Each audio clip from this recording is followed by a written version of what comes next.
এক অধ্যায়ৰ পৰিসমাপ্তি।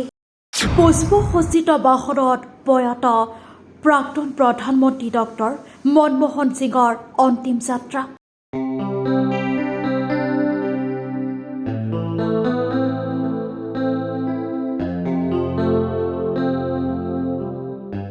পঞ্চভূতত বিলীন হ'ল দেশৰ প্ৰাক্তন প্ৰধানমন্ত্ৰীগৰাকী।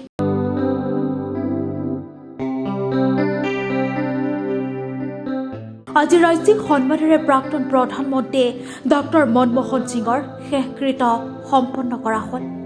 নতুন দিল্লীৰ নিগমবোধ ঘাটত পুৱা 11:45 তেওঁ শেষ বিদায় জনালে দেশবাসীয়ে।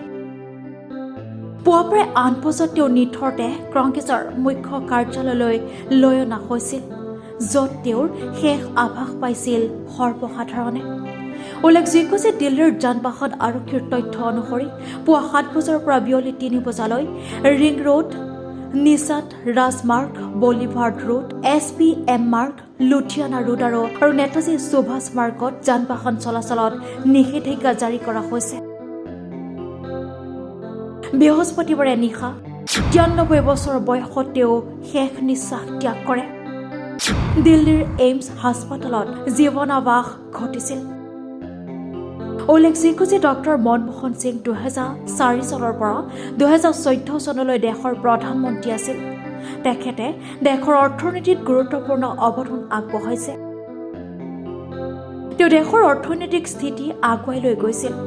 ডক্টৰ মনমোহন সিঙৰ সন্মানত দেশত 7 দিনীয়া ৰাষ্ট্ৰীয় শোক ঘোষণা কৰা হৈছিল। আজি তেওঁৰ 29তৃতীয়াৰ দিনটোত কেন্দ্ৰীয় চৰকাৰৰ কাৰ্যালয়ত আধা দিনৰ বন্ধৰ ঘোষণা কৰা হৈছে।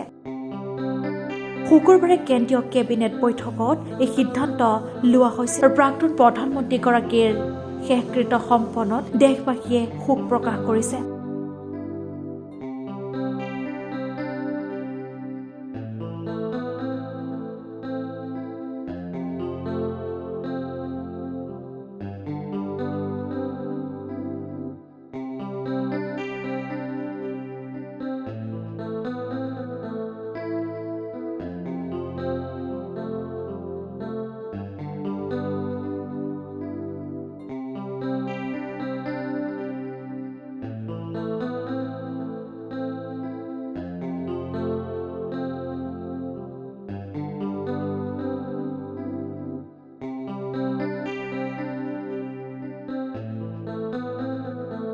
News Desk Report, DC Life 24।